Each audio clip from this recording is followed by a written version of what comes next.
Hello, everyone, and welcome to Grow With Us. My name is Evan Barton, and I'm your host who helps create conversations with the innovators and leaders of a growing tech center in Tulsa, Oklahoma. The Grow With Us podcast highlights the work of community leaders, tech entrepreneurs, nonprofit professionals, and talent development advocates in Tulsa. Grow With Us is a podcast of In Tulsa. In Tulsa's mission is to connect talented individuals and companies to stimulate economic growth in Tulsa and to create more prosperous communities across the region.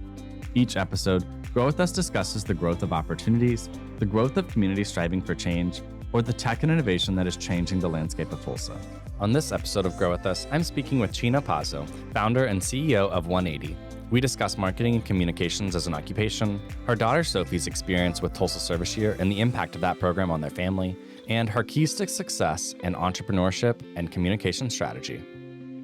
Hello, everyone, and welcome to another episode of Grow With Us. I am so excited to welcome the lovely Cheena Pazzo to the show today. Thank you, Cheena, for being here. Thanks for having me. I'm so excited. My first podcast. Your first podcast. Yay. Oh my gosh. Well, hopefully first of many, because I feel like you are a great conversationalist. You have lots of wisdom to share, and I'm really excited for you to share kind of what you've been working on in Tulsa with our audience. I love that. I'm excited. Well, go ahead and we'll jump right in to really learning a little bit more about you in whatever way you're comfortable. Just go ahead and tell us your story in whichever way you're comfortable. You know, I've become that SNL meme. I just turned 50. Okay. So Sally O'Malley, have you seen the skit? My family had a 50th birthday for me, and we celebrated with Sally O'Malley shirts and kicks and all of that. So I feel like I've lived a really long life already. I'm still coming to terms with the fact that I'm 50. I have spent the majority of my career in marketing and communications. So kind of working in this space, it's led me down a lot of different paths. So I've worked on the corporate side. I've worked on the client side. I've almost moved away from Tulsa several times, but I always stayed. Yeah. And it's interesting. Like, I think the generation I grew up in, I grew up in a rural community, so Rogers County, right outside of Claremore. I was born in Perry. And I really kind of grew up in an exclusionary household. And it wasn't religious per se, but it was very fundamental. Okay. And I didn't realize until later in life that I kind of looked at the world in a different way. Yeah. And I think if there's like something good that came from that is I really learned how to be diplomatic. Okay. Like the art of diplomacy, and how if you can find common ground with someone, that often you can kind of move things forward and have a meaningful discussion. And so I think that just based on my background, that naturally led me into this field. Yeah. And if I'm looking for a positive, it's given me a lot of insights into kind of like, how to live in the space we live in today. Absolutely. Well, I think that's an interesting word. That's not necessarily a key word you hear in marketing and communications, diplomacy. Right. It's more like we're going to say what we need to say in the best way we need to say it. And so there isn't necessarily always a dialogue about that, but sometimes there is. And I think the space that you work in, you really allow for that space to happen. You create that opportunity for your clients so that you can say maybe the best thing that needs to be said at that time. That's really interesting. I love that about that. I think if you want people to hear you, you need to understand where they're coming from, and Absolutely. You need to understand your audience, and your audience isn't always going to agree with you. I think a lot of my work is crisis led. And so often we're kind of like looking at all angles to figure out the right approach and to figure out how people will hear us. Like, what can we say that's meaningful, that moves the needle, that is authentic, that, instills trust. Yeah. And I think, so I think like going back to my background, I just learned how to do that from a very young age. Yeah. Well, and fundamental, it's a background I think we share in some ways. Like, I also grew up in Oklahoma, a smaller town. We were out in my family's from Adair County, so like eastern Oklahoma, and then we moved to Muskogee. So a little bit of a big city, but it's so interesting to think of like my tribal community is in Tahlequah, and Muskogee is where I grew up, and then Tulsa, like it is like there's such different levels, and those communities have all grown so much. But my family members, I think, do share that like maybe fundamental Christian values. I think it's kind of changed and evolved in a lot of different ways. Changed and evolves are very nice ways of saying that. Yeah. But I think that I evolved very quickly with just the generational change that like maybe millennials and Gen Zs have between each other because I'm kind of like a zillennial. I was gonna say, how do you identify? I know it is a question. What does Sophie identify as? Is she a Gen Z? I think she's a Gen Z. True and true. Yeah, she has a hard time connecting with millennials, but I think it's because my husband's younger siblings are millennials, and so Okay. she sees them as like old people. They're Yeah, not, but old heads. so yeah, so I think that's why she's where she's at. It's so interesting, like with my understanding of my identity at this point, like I've come to realize that like I have multiple like gender identities. So I have like one foot in one place and one foot in another. And that's the same with like being Gen Z and millennial. It's like I have one foot in both because I do identify or have experiences that call to like both inform my lived experience now. Like I don't ever can't ever forget those things, and Yeah, they inform who I am now. that's fabulous. Yeah. And I'm so like, I have so much excitement and trust in your generation because you talk about things that we've all thought about. And you're creating a space where people really feel accepted. And I'm just excited about future generations and Yeah.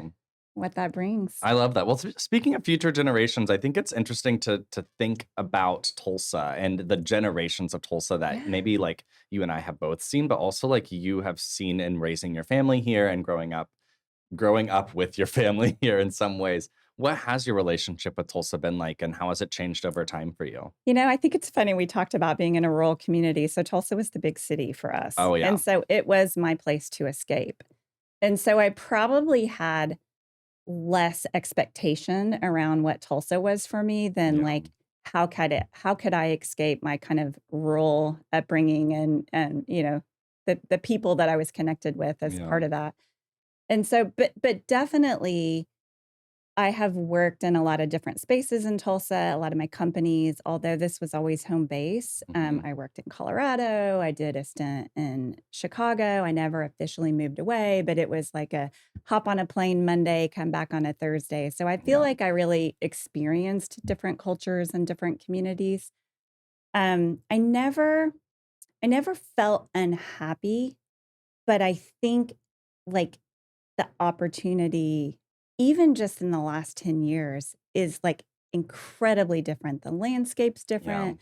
There's so much art and culture and shopping and people and experiences and Innovation and yeah, yeah, everything. stories to tell and things that like I think when I was in those, larger communities, larger cities, like I can have that in Tulsa now. Yeah. And it's sort of, I think when I realized it, my daughter had come back. So she went to undergrad in California and she came back.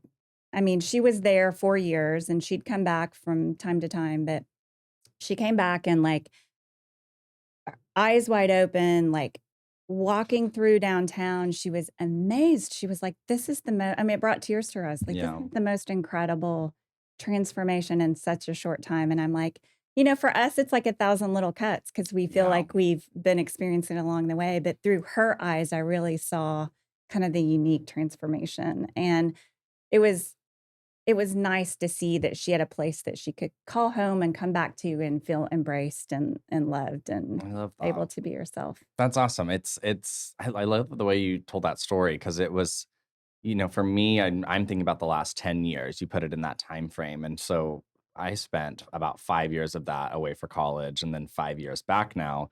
And like the first five that I was gone, Tulsa did do a lot of changing. I think we started to be, I don't know, I don't love to use the word like pride and being proud, but I feel like we started to like take more ownership of what we did have. Yeah. That was something that I felt like the city, I don't know, I don't want to say the word ashamed, but there wasn't a lot of like Tulsa pride. Yeah, for sure. Well, no, And we were embarrassed. yeah, Yeah. and maybe it was like because we were comparing, comparison is the thief of joy. Maybe we were comparing ourselves to Dallas. I don't want to be like Dallas. I don't either. I don't want to be Ew. like any of these like larger metros that obviously don't have they have things we don't, but they don't have things that we do.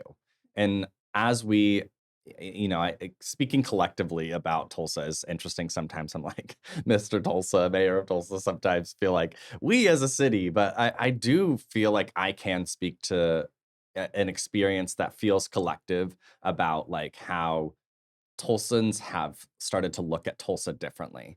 And that's what this podcast has kind of like shown me. And is that like people are jumping in at different points, but all getting on the same page. And I find that really interesting, especially over like the past 10 years. And you even having that experience of before then, like you saw that 10 years is when things started to change a little bit more drastically. Yeah. Yeah. It's hard to put like a point in time and like, but it was fairly quick Yeah. evolution and pretty amazing. And I almost moved, like I said, I almost moved away so many times, but Yeah. it always was home to me.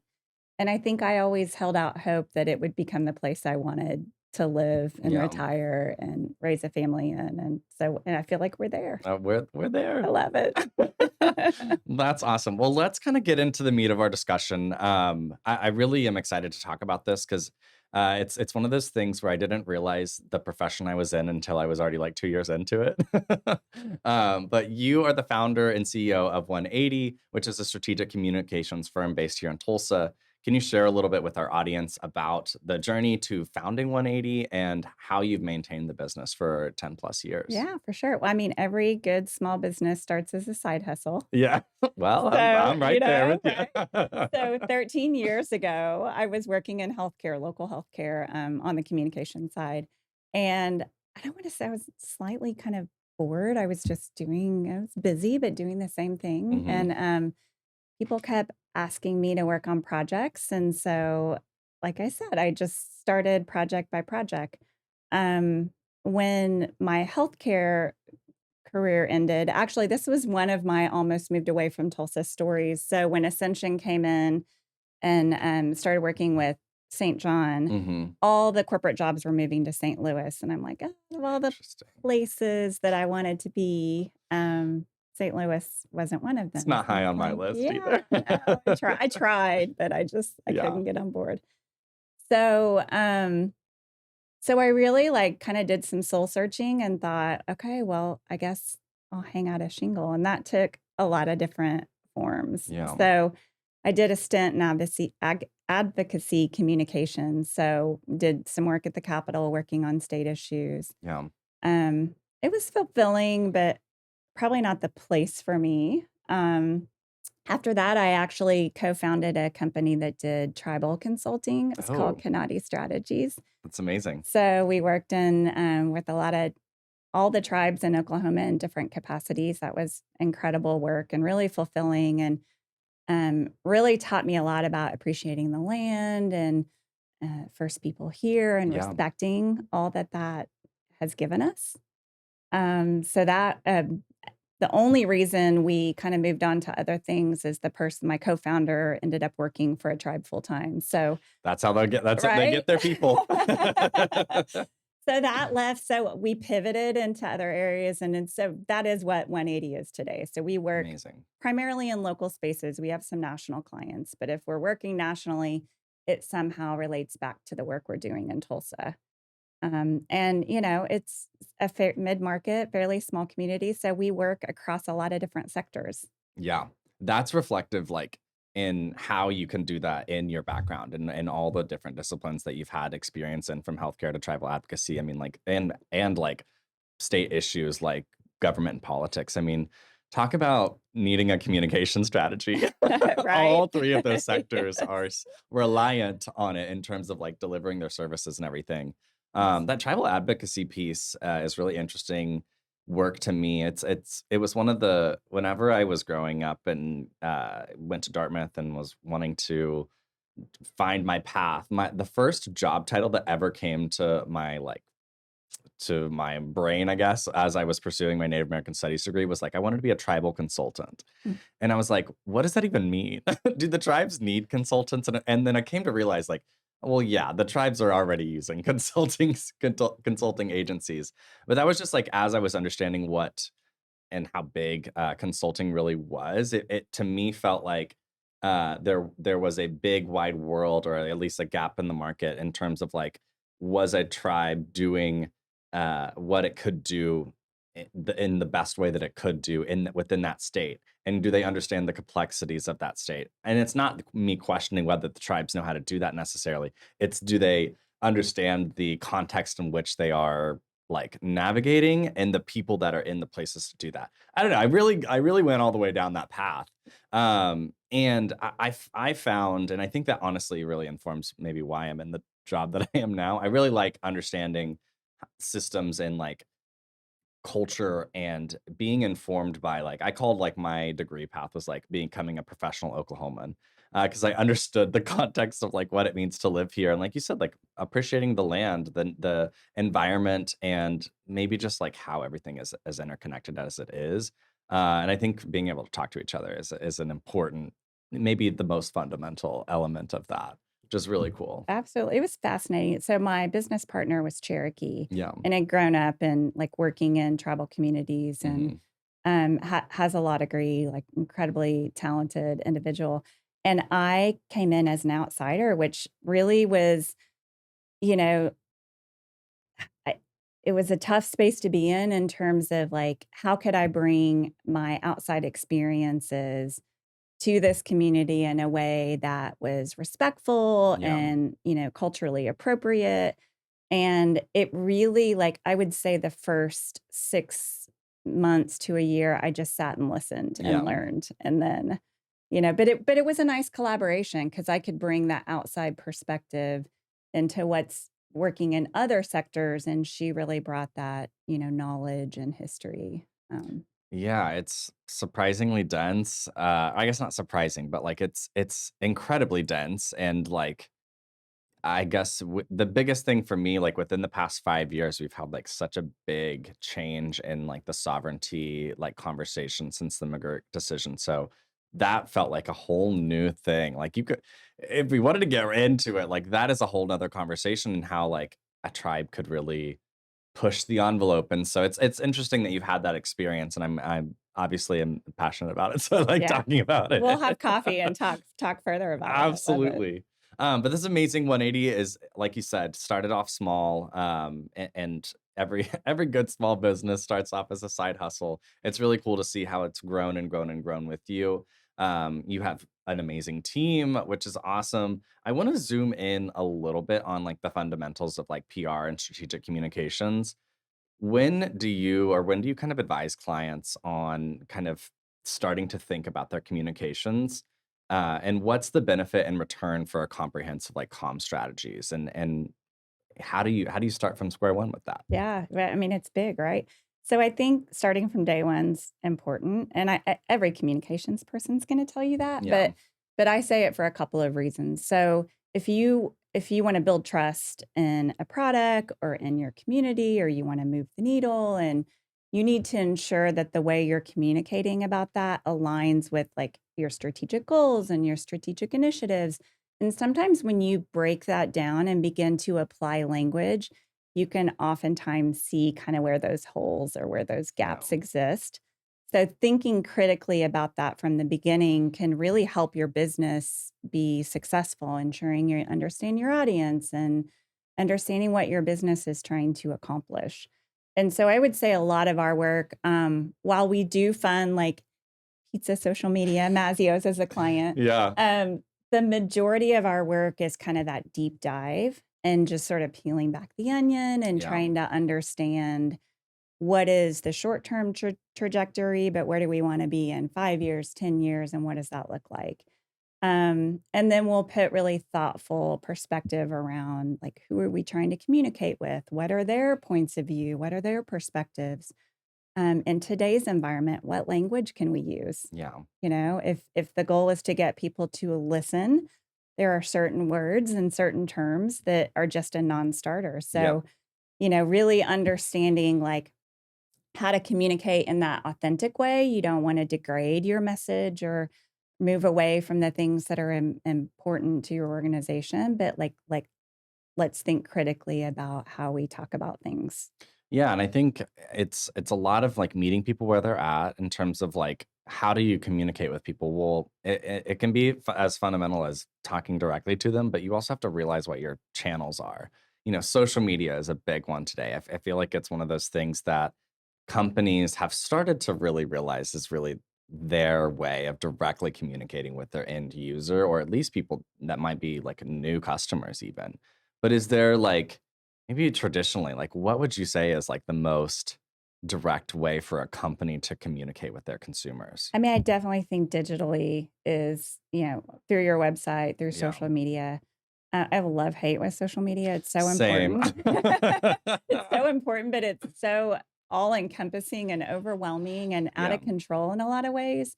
And there are like pockets of really negative spaces that can Yeah. be difficult for a brand to navigate. And so I think, we really think about what channels make sense, and it really varies based on the client Yeah. and what's happening with the client. So that takes a lot of different forms. Okay, so we were interrupted by a fire alarm that I will just acknowledge on the recording. So we are going to pick up this conversation a little bit back where we were, and sort of talking about fundamental forms of communication that a business can take. And you were sharing kind of some of those ways in which a business can use print media, maybe going directly to reporters to help them solidify their principal messaging, and anything else along those lines that you might want to share. I also might have more questions for you in I that love it. I regard. love it. Yes. So I'm a big proponent of media literacy and the importance of people understanding fake news versus actual news. Yeah. And maybe, as a person in her career in the 90s, we were pretty old school in terms of how we interacted with reporters. But I think press plays a really important moment right now in Mhm. ensuring that, we're being held accountable, we're talking credibly about issues, that we're digging into the details. So I very much see value in working with my clients to make sure that they're using that as an avenue to communicate. When you're talking directly, yes, that's important, but sometimes you're not being asked the tough questions. And I Yeah. think press plays a really important role in giving consumers and the public the full story. Absolutely. I have two anecdotes to share. I recently was on the news, News on Six. They have like a spot that Experience Tulsa is able to plug in either different stories into, and we raised our hand and wanted to talk about the Campus Tulsa Summer Engagement Calendar. So I ended up getting like media trained by our PR firm, and then got to go on the news, and it was so interesting, like how real that moment felt and how concise you had to be when we talked about the media training. It was like, do you have these? You need to have like 3 data points, and then a story, and like kind of different parts of this process were really about knowing what you were saying. And I was like, I talk about it every day. I have a podcast. I don't necessarily need media training, but actually I was so glad to have gotten media training because it enabled me to, I feel like, be a little bit more succinct with my messaging. I'm Gen Z in the way of like maybe, and also just my personality is very verbal processing. I will get to it eventually by the time I've stopped talking for 2 minutes. But I thought that was, in essence, we got 2 minutes on camera to talk about what we were doing. And so for me to be able to deliver succinct messaging in 45 seconds, or under a minute, while the interviewer was also inputting anecdotes and stories, I thought was really interesting because like she was telling the story I wanted to tell, but I had to like solidify that, if that makes sense. It Yeah. was a really interesting opportunity. It is. It's interesting. I had a CEO who basically said you ought to be able to write your entire business strategy, your strategic plan on one page Yeah. and not front and back, one page. Because if you haven't thought through how, what the key points are, what your deliverables are, how Yeah. you want to communicate, then you haven't fully thought about your business. The easiest thing you can do is talk and talk and talk, but like, is what you're saying mattering? Yeah. Does it, is it resonating with people? And I think in addition to talking directly on social media, like press provides a really interesting way to expose your message to people who otherwise wouldn't hear of Absolutely. it. So I think it's a really important exercise to go through. I do media training all the time, and it's Mhm. everything in 3 to 5 data points, and that's your safe space. If you need to segue back, you go back to the 3 to 5 things. But yeah, it really teaches people to really focus and kind of hone in on what's important and communicate that in a meaningful way. Yeah, and on the flip side of that, just in talking about social media, like I feel like you get to opportunity to say so much, but not necessarily mean so little. But you get the opportunity to say so much, and that can be overwhelming. I'm like sometimes, feeding my social media team like some content ideas. I'm like, well, what if we talked about this? What if we talked about this? And then when I see the final product, I'm like, I, is that resonating? And I can glean that from analytics and seeing the engagements and all of those things. But I don't know. It's interesting to be reflective on that. It's important to be reflective on that. Finding out what messages are resonating with your audiences, using the channels and all of those things. Our target audience is undergraduates at universities across the country. That is like one of the hardest audience. That is the like most solicited for their information audience like ever. We had my colleague Sergio brought up that point like very early on in my work, just about how much college students are like really being the generators of knowledge systems by like, learning and deepening their knowledge, but also at the same time being probed and probed and probed over and over again by different outlets on like their opinions. And so to find that balance to where we're not, an additional organization that's like asking but not giving anything in return is a reflection that I've had in this like marketing role that I've taken on. Yeah, I mean, it's a really crowded market. It doesn't Yeah. matter who your audience is. We're all overwhelmed with messages and thoughts and Hmm. opinions and things, call to actions. And it's like, how do you sift through and crystallize and focus on the things that you care about? Yeah. So it's really made our job complex. It's a 24/7, ever evolving. Yeah. You mentioned it. I mean, you said it best with the data, like can help you uncover what is successful, what's not moving the needle. It might be the most beautiful, piece of content, but if no one's reading it, it doesn't really matter. Unfortunately, you might have spent so much on that graphic design, but it's got to resonate, and you got to know how you can pivot your materials to do that, or how to tell that story best. And sometimes, like testimonials, are some of my favorite pieces of content because it's the opportunity for you to ask someone who was directly impacted by your work how they received it, or how it first intersected their lives and why it was meaningful then. So I look forward to doing more of those. Yeah, and I almost go back to, so I was a journalism major, and you learn how to like craft a story, and every good story has who, what, when, where, how, and why. Yeah. And I think if we all think like that's really critical that we share all elements of that, and sometimes it's like keep it simple, stupid, Yeah. or keep it what is it? Keep it simple, stupid. Thank you. That's what I was keep trying- it. Keep Well, it. What is it? Keep it simple, stupid. I think that's Did I right. make that up? Is that a thing? I think that's right.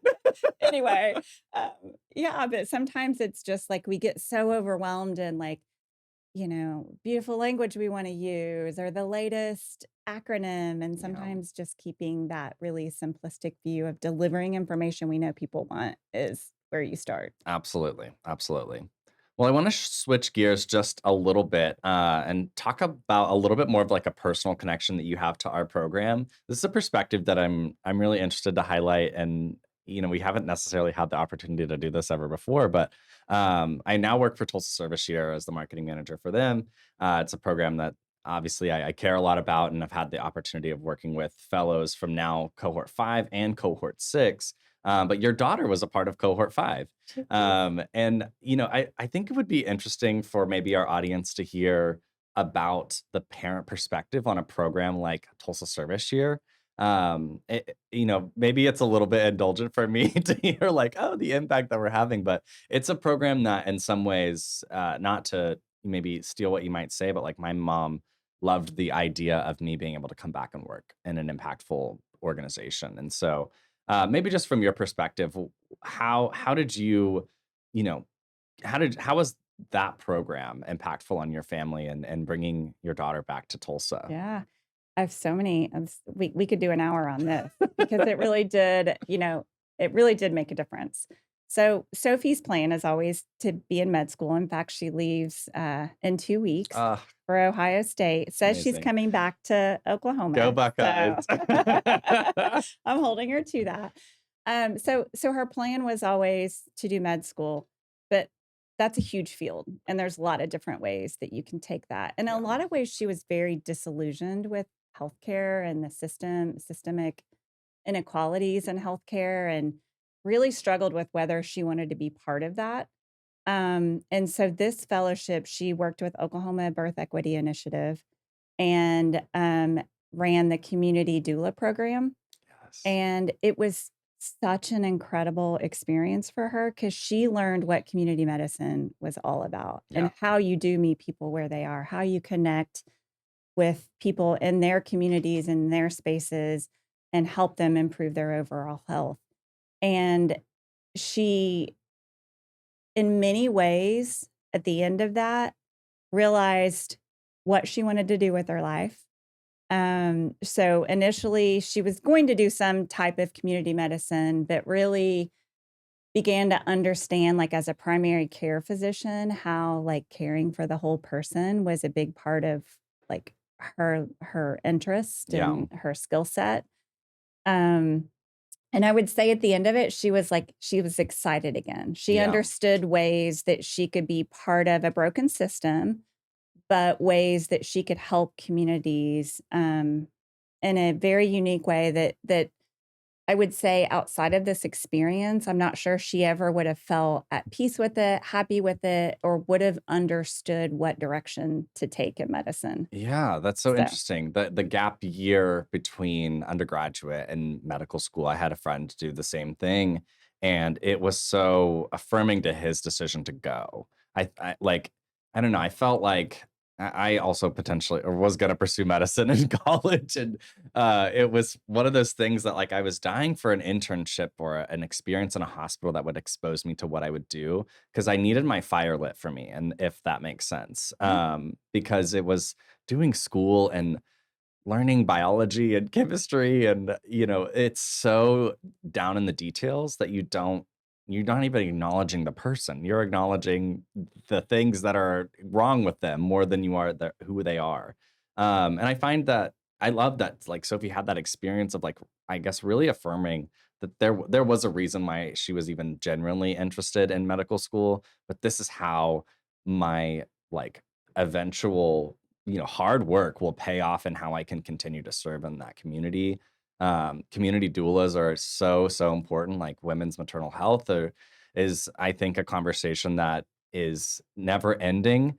It's one of those things that we talk about. Like it can get contentious and political really quickly, but at the end of the day, we're talking about the lives and the lives of mothers. And so it's really cool that she had that experience. Not only like professionally, but I think that goes beyond professional. Like this was a potentially a life. I don't want to speak words, but like it was life affirming for her. absolutely. And, in addition to what she learned from the program, it really helped her solidify a great opportunity that I don't think if she hadn't had this experience, she may not have had that opportunity. So, Yeah. so she's in an accelerated primary care program. So it's 3 years of med school and 3 years of guaranteed residency.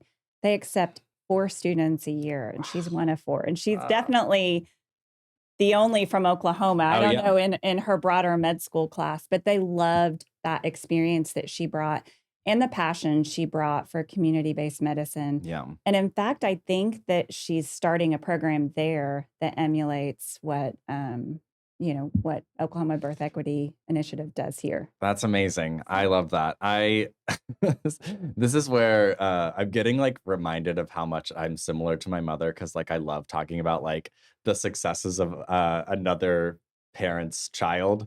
That was what I did growing up with with my friends' parents. I would talk to them like about how cool their kid is and how I'm glad they're my friend. I'm still there. I love it. I love it. I know it's happy, right? It is We need more happy. of that. Absolutely. And I'm like, you're talking about someone you gave birth to, like someone that you've seen every phase of her and you love her and you get to continue seeing that opportunity that she had become more and more and her flourish. So I love that. It gets me excited. Me too. And I think I mentioned earlier, I'm a hypochondriac, so she'll have her hands full with me as well. Like, thank God we have a doctor in the family now. Right, gosh. I know. Sometimes I'll call her. I'm like, Sophie, could you tell me what's going on here? And she goes, Mom, I haven't even been to med school. I haven't even gone. No. Oh, that's funny. Cheena, my last question for you is kind of back to our main topic today of just talking about, your work, but really I want to focus on your experience. In your experience throughout your career, you've had the opportunity to develop expertise across a variety of sectors.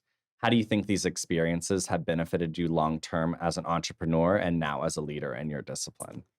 Yeah, I think I've had so many experiences and they've been really diverse, that I've kind of learned how to be flexible Yeah. and not something that is necessarily an innate skill set of mine. Yeah. And I've learned to take everything from whether it be a crisis or like a happy moment or a success story or a failure and learn something from each of those moments. And I think as an entrepreneur myself, I can really relate to the struggles of small businesses and I've worked in big business too. So I really think I've just learned to be flexible. I've learned to kind of understand that business is always going to be a cycle of ups and downs. Yeah. Being comfortable in the uncomfortable is pretty much where we all sit, especially today. Yeah.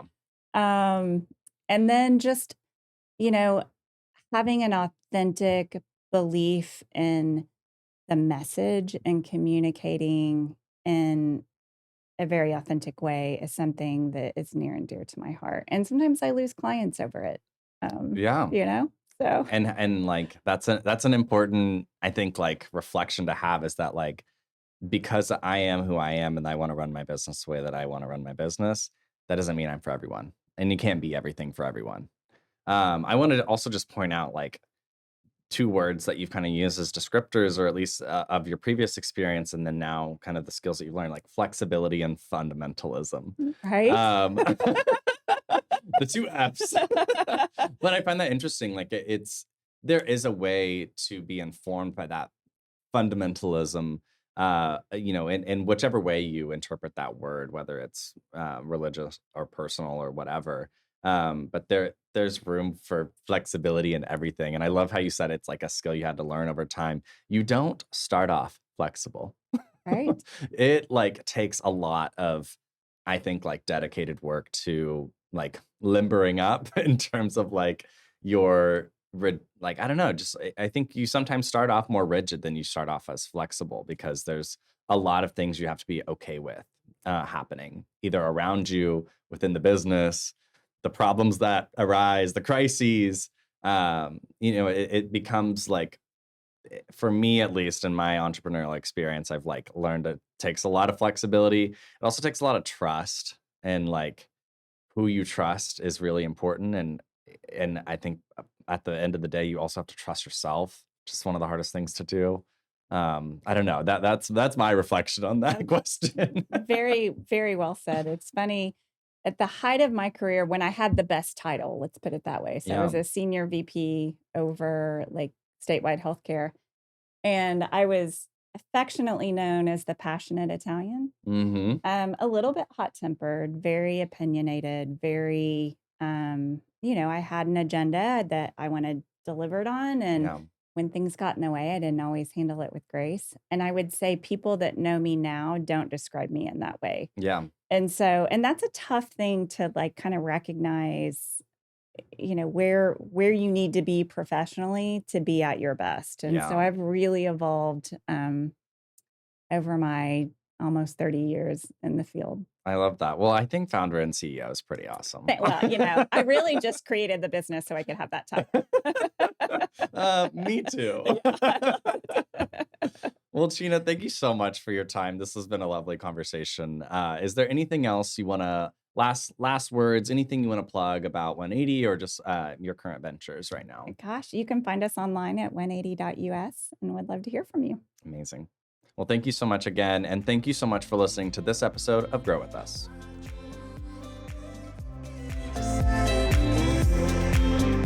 Thank you for listening to this episode of Grow With Us. Grow With Us is supported by In Tulsa Initiatives. If you are interested in learning more about In Tulsa services for job placement and workforce development, please visit intulsa.com. From there, you can join our talent network where you will get access to a newsletter, and our talent team will make sure you put the right opportunities on your radar. Be sure to subscribe on Apple Podcasts and Spotify to be notified when more episodes of Grow With Us are released. Let us know what you think about how we're doing by rating and reviewing. It really helps. Grow With Us is edited and engineered by Pod for Good Media and Jesse Ulrich, and it is hosted by me, Evan Barton. This has been Grow With Us.